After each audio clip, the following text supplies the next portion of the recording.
Choice is one of the most important concepts that you can get. We're going to be talking about the laws of the universe. One of the laws is the law of polarity. There'd be no inside to the room you're in if there wasn't an outside. You couldn't have a right side of your body without a left, or a top without a bottom, or a front without a back. You can't have a bad without a good. See, the truth is we make it bad or good. Ralph Waldo Trine, In Tune with the Infinite, a great book, he said, nothing is good or bad except our thinking will make it so. Well, if everything's both good and bad, and we bring it together, what's right in the center? If everything here is bad, everything here is good, what's in the center? Just is. Everything just is. You choose whether you're going to look at the downside or the upside. Michael Beckwith gave me a marvelous concept. He said, it doesn't matter what happens in your life. Doesn't matter what happens. You can't control the circumstance, but you can certainly control how you deal with them. He said, when anything happens, step number one, it is what it is, accept it. It's either going to control you or you're going to control it. That's a choice. Step number two, harvest the good. Isn't that a neat word, harvest? Harvest the good. There's good and bad in everything, just harvest the good. Step number three, forgive all the rest. Forgive means let go of completely. It's a choice. Yet if you let go of the bad, the good seems to grow. You and I have a choice. It may be a difficult choice sometimes if you're dealing with a particular difficult individual or a particularly difficult circumstance. Nevertheless, we've got the power within us to do it. So as you go through the day, doesn't matter what anybody says, doesn't matter what happens, you have a choice to say, that's good. W. Clement Stone became the wealthiest man in the United States of America by 1970 because he always said, that's good. Doesn't matter what it was. He'd say, that's good. And then he'd look for the good. That's a good choice for you to make, and make it all day long. So your word for the day is choice, choice, choice. And only you have the ability to do that. And if you choose right, you are going to get results that stick. In any given moment in time, you'll be slightly above your standard, slightly below your standard. But that standard, it really dictates sort of where you end up over the long term. So there's many people out there, for instance, that they have a standard, they need to make $200,000 a year. So they make $200,000 a year. Because what happens when they go over that, they back off. Other people have a standard, they make $2 million a year. I won't settle until I make $2 million, right? Those people end up at $2 million. So the idea is that to first realize, what is my standard, and does my standard serve my outcome? Is my standard too low? Is my standard unreasonable? If there's any conflict, there's dissonance between where you want to go and what your actual standard is, then you need to either raise your standard, or sometimes even it could be lowering a financial standard if it's corrupting the rest of your life. Right. But typically what we find is that people have financial standards that are really not serving. They're a little bit low, and they can raise them up. The beautiful part about goals and understanding it is goals are not to get. Goals is not, you don't set goals for acquisition. You set goals to grow. You set goals to reach inside and stretch and go where you've never been. You set goals to take you to a place you've never gone before. And you grow as a human being, and you know something, you never go back. You're going to have lasting change in anything. You're really talking about just raising your standards. I mean, I always tell people, if you want to know how to change your life, I give it to you in 3 words, boring as it sounds: raise your standards. And what does that mean? Corny as it sounds. Raise your standards. Oh, thank you for the breakthrough thought, Tony. I'm glad I wasted my time watching this little email with you. But think about it. Lasting change is different than a goal. You don't always get your goals, but you always get your standards. Maybe it'll help you is to think about it this way. I try to explain standards to people with a different set of words. Think of it as everybody in life gets their musts. They don't get their shoulds. Like, think about it.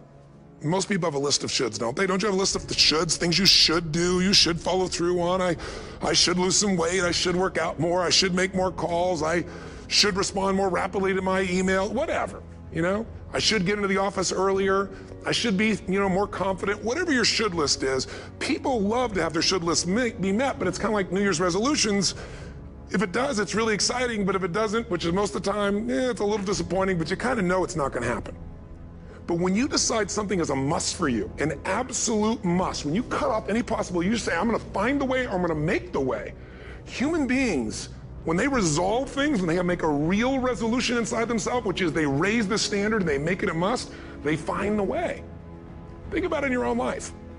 Haven't you had some area of your life where you raised your standard and your life has never been the same? Maybe at one time in your life you smoked cigarettes, or you did something and you did it for years and you kept trying to change it, and kept telling yourself, I should. And then one day something happened. Something just clicked you over. Something took you over that kind of tipping point. And inside yourself, you said, no more. And it was a very, very different experience, wasn't it? Something inside of you shifted.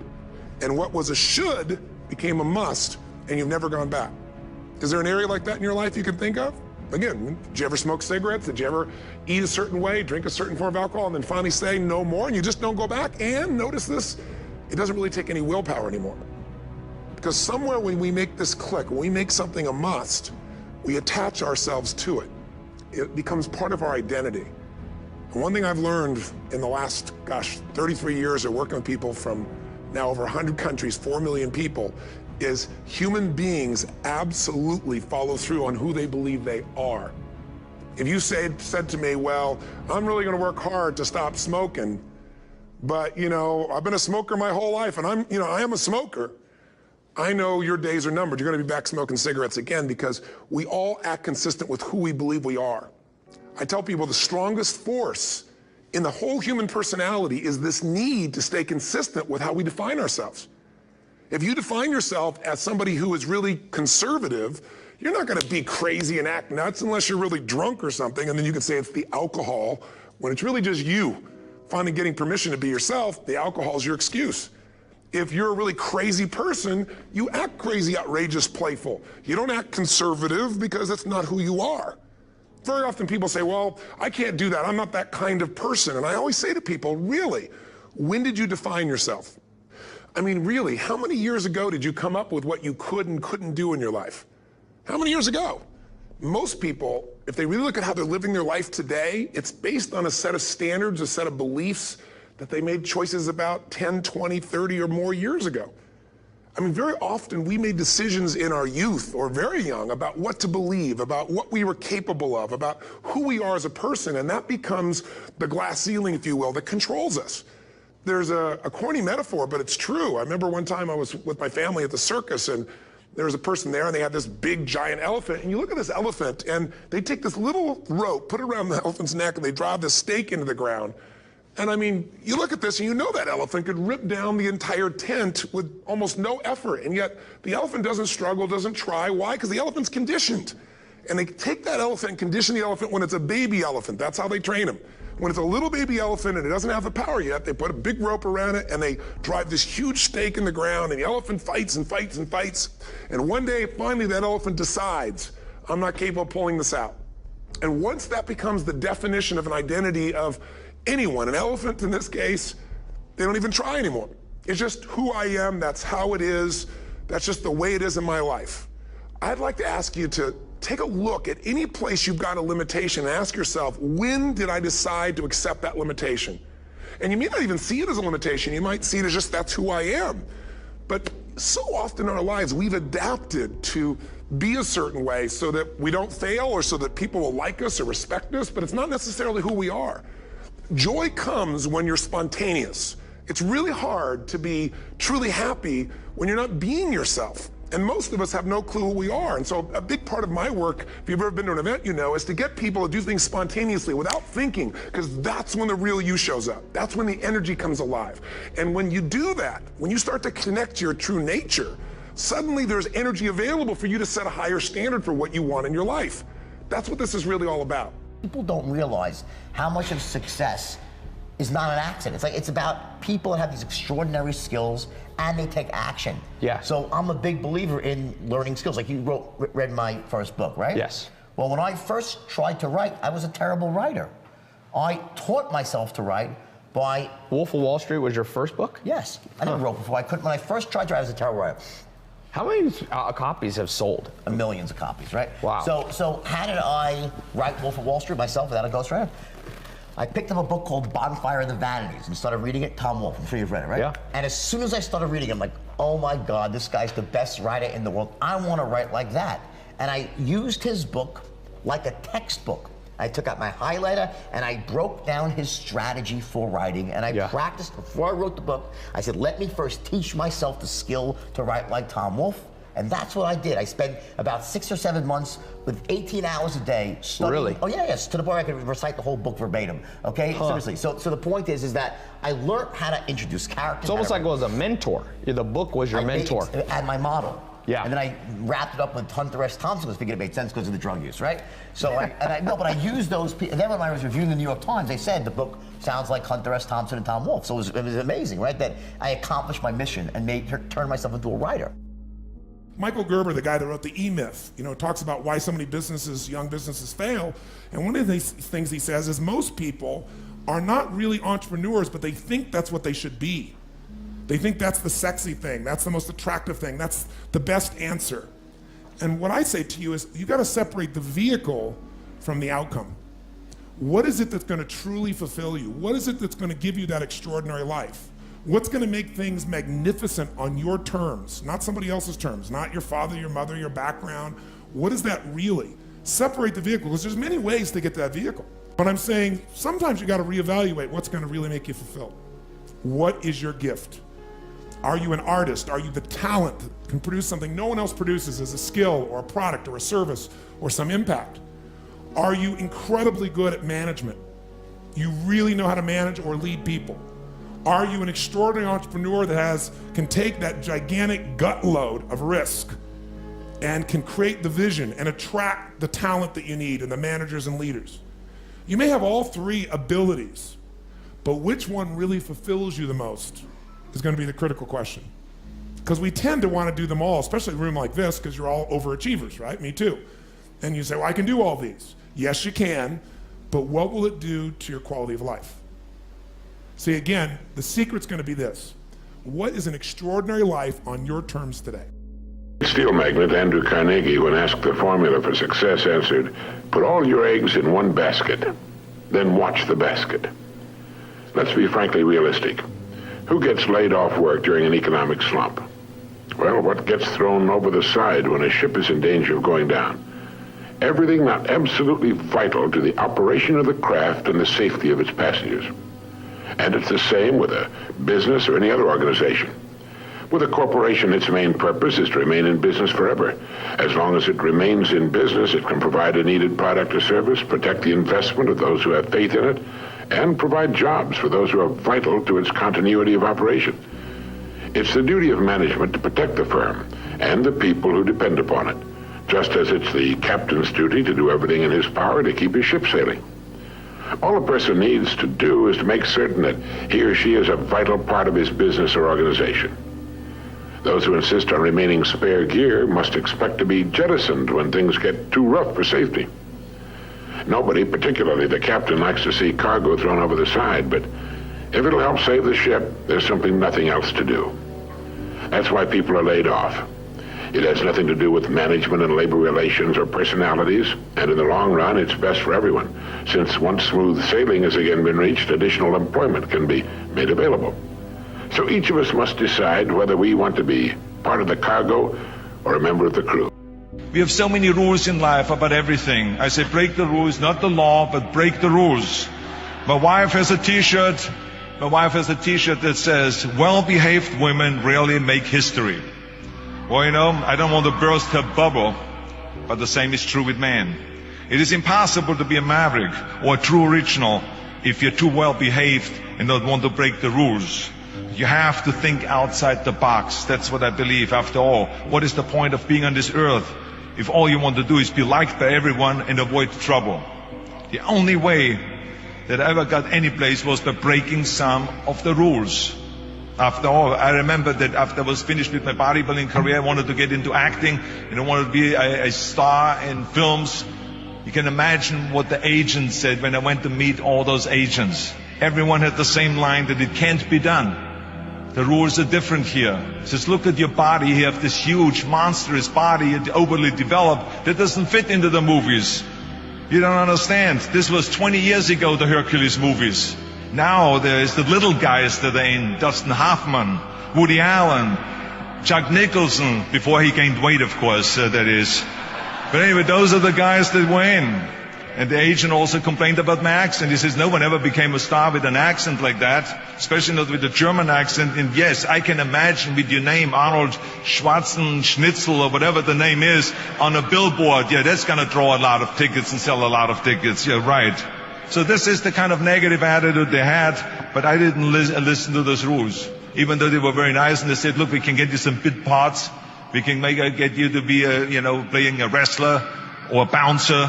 Oh, maybe with your German accent, we can get you to be a Nazi officer in Hogan's Heroes or something like that. But, I didn't listen to orders. These were their rules, not my rules. I was convinced I could do it, that if I worked as hard as I did in bodybuilding, 5 hours a day, and I started getting to work, I started taking acting classes, took English classes, took speech classes, dialogue classes, accent removal classes I even took. I remember running around, a fine wine grows on a vine. You see, because Germans had difficulties with the F and the W and the V. So fine wine grows on a vine. I know what some of you now say is I hope that Arnold got his money back. But let me tell you something. I had a good time doing those things and it really helped me. And finally I broke through. And I started getting the first parts in TV, Streets of San Francisco. Lucille Ball hired me. I made Pumping Iron, Stay Hungry. And then I got the big break in Conan the Barbarian. And there the director said, if we wouldn't have Schwarzenegger, we would have to build one. Now think about that. And then when I did Terminator, I'll be back. Became one of the most famous lines in movie history, all because of my crazy accent. Now think about it. The things that the agent said will be totally a detriment and will be impossible for me to get a job, all of a sudden became an asset for me. All of those things, my accent, my body and everything. So it just shows you never listen that you can't do something. And you have to work your way up, of course, run for something else first. I mean, it was the same when I ran for governor. The same lines that you have to work your way up, it can't be done. And then, of course, I ran for governor, and the rest, of course, is history. They said you have to start with a small job as mayor, and then as assemblyman, and then as lieutenant governor, and then as governor. And they said, that's the way it works in a political career. I said, I'm not interested in a political career. I want to be a public servant. I want to fix California's problems and bring people together and bring the parties together. So, like I said, I decided to run. I didn't pay attention to the rules, and I made it, and the rest is history. What age should one give up on their dream? Never. Goethe said this, Henry Ford said this, Rockefeller said this. You're only as young or as old as your dreams. And as long as you still have dreams and visions and goals, they keep you young. It's the most amazing darn thing. One of the great stories is the story of Kentucky Fried Chicken. Once upon a time, there was a little boy named Harlan, and Harlan was taught by his mother a special recipe down south in the United States on how to make chicken. When he grew up, he got a job as a short order cook in a small cafe. And he asked his boss if his boss would be interested in this chicken recipe. And his boss said, sure, throw it together, see what the people say. Turned out that everybody liked this special chicken recipe with all these secret herbs and spices. Well, for the rest of his career, right up till he was 65 years old, he either worked in little cafes or sometimes he owned a little cafe. When he was 65, he had a little cafe and he was making his chicken, and he had people coming from all around to eat his chicken. And the highways department built a highway past his little restaurant, his little chicken place, and put him out of business. They cut off the road so nobody could get to it. Well, at the same time, he received a Social Security check, his first Social Security check at the age of 65. And he became angry. He said, I'm 65 years old, but I'm not ready to give up on my dreams. What do I have to sell? And he realized the one thing that had kept him going all those years, the mainstay of his little career, was his mother's recipe of 17 or 18 herbs and spices. So he put them together in little bags, 1 bag per chicken, and he put his pots and pans in the back of his old car, And he started driving up and down the eastern seaboard, going from cafe to cafe to cafe, to ask them if they would pay him 5 cents a bag for his magical combination of herbs and spices. He called on more than 1,000 restaurants, sleeping in his car week after week, and finally he came across a little restaurant in Toronto that agreed to pay him 5 cents a bag for his herbs and spices. This is back in the 60s. And because of exchange controls, they had to give the money to the Red Cross. That was the beginning of the Kentucky Fried Chicken Empire. We began to sell this recipe more and more. People began to put it on their signs. A major corporation came along and said we could make a real business of this. So they embraced him. They built the franchise. They made him one of the best known people in the world. When he died some years later, he was worth more than $50 million because he never gave up on his dreams. So I don't know if you're 65 and broke and living in your car with pots and pans with no money, but wherever you are, you never give up on your dreams. As strange as change can be, there were times when it was hard to imagine that my life would be what it is today. Especially the time when my son and I were living in that bathroom. Maybe you remember that scene in the movie. There was a highly polished sheet metal piece over a sink. It wasn't a mirror, but it served as a mirror. And I had to wash myself in that baby every day, wash my baby in that sink, and I had to ask myself some very predictable questions. What happened? Why did this happen? Why did that happen? But the most difficult question I had to get through was, how did I get here? And the answer was even more brutal. The answer was, I drove here. I had something to do with it. You can't change something until you own it. So if you're 50 plus and you're sitting out there and pointing fingers at other people, you can do that for a long time. But it's hard to look in the mirror and say, how did I get here? And have the answer be, I drove here. I had something to do with it. It's uncomfortable to admit that, well, I made some bad decisions. I made some investments I shouldn't have made. I had something to do with it. When that man sold me that house with no money down, I should have told him what he could do with that house. Huh? When I signed that adjustable rate mortgage, we all know these things only adjust upwards. No one's ever going to call you and say, guess what? You're going to pay less for your money in your house next year. Ain't going to happen. So the idea of I drove here is empowering, because the other side of it is, if I drove here, that means I can drive out of here. I have to own it. In that bathroom, I finally had to understand what my mama used to say to me, when she would say, boy, the cavalry is not coming. Ain't no backup. I was 28 years old when that part of my life happened. Change was coming fast. And you know what? Change is everywhere, all the time. Social change, technological change, and the most potent of all, personal change. The most urgent question today is not so much as what are my values and who are we? The urgent question in these times of constant change is, how exactly are you going to navigate these new realities? Put another way, what are you going to do?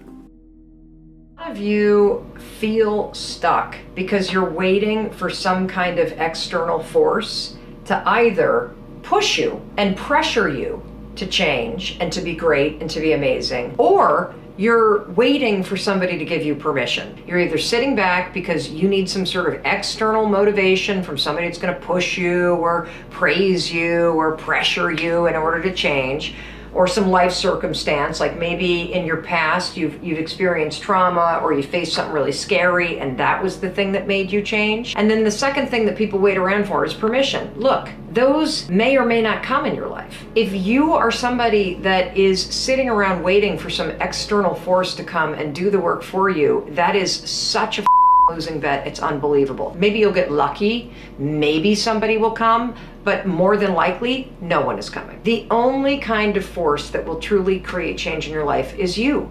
The internal kind of force. I hate to say it, but for those of you that feel really, really stuck and you keep thinking that somebody's got to pick me, or somebody's going to discover me, or somebody's got to give me permission to write this book, it's ridiculous. This is external versus internal force. And what you have to figure out if you're stuck is, are you the kind of person that is guilty of needing, wanting, and waiting for external forces, people, an event, some outside force to kick you in the ass so that you'll finally do the stuff that you've been dreaming about doing? I want to tell you something. No one's coming. No one. The people in life that get what they want are the ones that aren't waiting for an external force to validate their dreams, to inspire them, to give them permission. It's the people that realize that success, that happiness, that control, it comes from the internal force. And what is the internal force? It's you. It's you. It's you being able to realize that no one's going to do the work for you. It's you realizing that you're never going to feel ready. In fact, even as you start working toward the things that you really want to do, you're definitely not going to feel ready. And you're going to feel outside your comfort zone. And that's normal. When you start to feel like you're stretching yourself and you're sticking your scrawny neck out there and you're taking some risks, that's amazing, because you're growing. It was the night before we were putting drywall in our house. We were redoing a house, and he had put in all the plastic piping, you know, and I was going to test the joints. They're supposed to be glued together with this pipe glue, right? And I told him I had to test the joints, and he said, well, you don't have to test my joints, they never leak. And I thought, yeah, that's okay. How about if I test them? So I went up on the 3rd floor and filled the pipes with water, capping them in the basement like you're supposed to. And like half an hour later, I had 2 inches of water in the basement. There were 30 leaking joints. And that was the night before the drywallers were supposed to show up. So he wasn't particularly competent. That's the point of that story. But even more so, he had put a bunch of the plastic pipe outside where the drywall would be, so it would have been sticking through the wall. So I spent a frenetic night, you know, sawing through plastic pipe and re-gluing joints so that the drywallers could come in. What's the point? If you're going to be a plumber, man, be a good plumber, because otherwise all you do is go out there and cause trouble. We don't need people to cause more trouble. We need people to solve problems, you know. And so you can be a tradesman, and you can make a lot of money as a tradesperson. It's a bloody, reliable, honorable, forthright, productive way of making a living. And there is a hell of a lot of difference between a working man who knows what he's doing and one who doesn't, both in terms of skill and ethics, right? And you work with someone who knows what they're doing, it's a bloody pleasure. They tell you what they're going to do, they tell you how much it will cost, they go and do it, it works, and you pay them. Perfect. Everyone's happy. And that's what happens when you have genuine hierarchies of competence. And so you listen to these panderers of egalitarianism and equity, and they fail to recognize completely that there are differences in rank between people. It's not such a terrible thing, man. Maybe you wouldn't be a great lawyer. Like, it's certainly possible. Most people aren't. But that doesn't mean there isn't something you could be great at. There's lots of hierarchies to attempt to climb, and if you fail in one, go try in another. But the point is, you're still trying to aim for the top. And what the hell are you going to do if you don't try to aim for the top? You know, flap about uselessly and whine about your life? It's not helpful. It'll just make you miserable. You're not reliable to anyone. You can't help out in a crisis. It's like, so you tell young people, and this is another message for conservatives, like, I don't care what you're going to do, but go out there and make something of yourself, for God's sake. Be an honest person and work and get to the top of whatever it is that you want to get to the top of. You know, and stand up for yourself like a respectable human being, and be a bit of a light on the world instead of a blight, you know. And you can tell young people that, and they haven't been told that by anyone now. And so the young men are so hungry for that it's painful to watch. They're so relieved when someone finally comes up and says, hey, you know, you get your act together a bit, discipline yourself, see if you can learn to tell the truth, concentrate on something for a year or two, you could be a bloody world beater. They think, really? That's possible? Wow, that would be interesting. That might make life worth living. It's like, yeah, it might. So why don't you go do it? That's what the damn universities were supposed to be teaching people, and they've forgotten that. I went to Harvard a month and a half. I used to teach there, and I talked to a bunch of students, you know, and I told them, it's not easy to get into Harvard, you know. Like, you're a valedictorian if you're at Harvard. And not only are you a valedictorian, you're way better than most people at least 2 other things, or you don't get in. And so like I don't know what the acceptance rate is, like 5%, and believe me, not everybody applies, so it's a very selective school. And so why am I saying that? It's like, these are high quality kids. So I told them what I just told you. It's like, here you are at Harvard. It's like, get yourself educated, man. Read some books, learn to talk, learn to think, make yourself into something. Get the hell out there and make the world that put you here happy that you were put there in that great institution. You know, and they came up to me afterwards and said, God, I wish someone would have told us that when we were in our first year. It's like, Jesus, why didn't someone tell them that? For God's sake, it's supposed to be the greatest university in the world. Is it so difficult to figure that out? The question is, what filters are you using to make decisions? Are you making decisions based on the financial rewards? Are you making decisions based on how easy the work will be? I mean, I remember in college, you know, they would give you this book where all the students would rate the classes, and they would rate things like how easy the class was and how, you know, how much they liked the professor. And, you know, the first year I picked all my classes based on workload, and I picked everything a low workload, you know, and pretty bored, didn't work very hard, which was fine, but nothing was dynamic and nothing really excited me. And I, thank goodness, learned that. And so the second year, I picked all my classes by professor rating, regardless of the workload. So every class I had these dynamic, amazing, incredible human beings passing on their knowledge, and you were excited to work hard for them, you know? And so again, the question is, what are the filters we're using? And so if you're only chasing the mighty dollar, then you will have jobs that'll pay you a little more than the last, but are you enjoying yourself? And I talked to a guy recently who was he's in bad shape. Like, he really hates his life, and he's really depressed, and he doesn't know what to do. And so we were going through all his old jobs, you know, and I said, give me a job that you've loved. And he hadn't. Every single job he's chosen out of college, he picked because of the money. And if something offered him more somewhere else, he took it, you know, regardless. And the amazing thing is he plateaued, because if you're only chasing the result, if you're only chasing the thing that makes it easy, right? Then eventually you will get bored, or they'll get bored of you, right? And you plateau. In other words, chasing the almighty dollar, if that's your only thing, it eventually flattens out. Whereas if you're chasing the thing that excites you, the human beings to be around, the work that excites you, the stuff that, you can get passionate about, you know?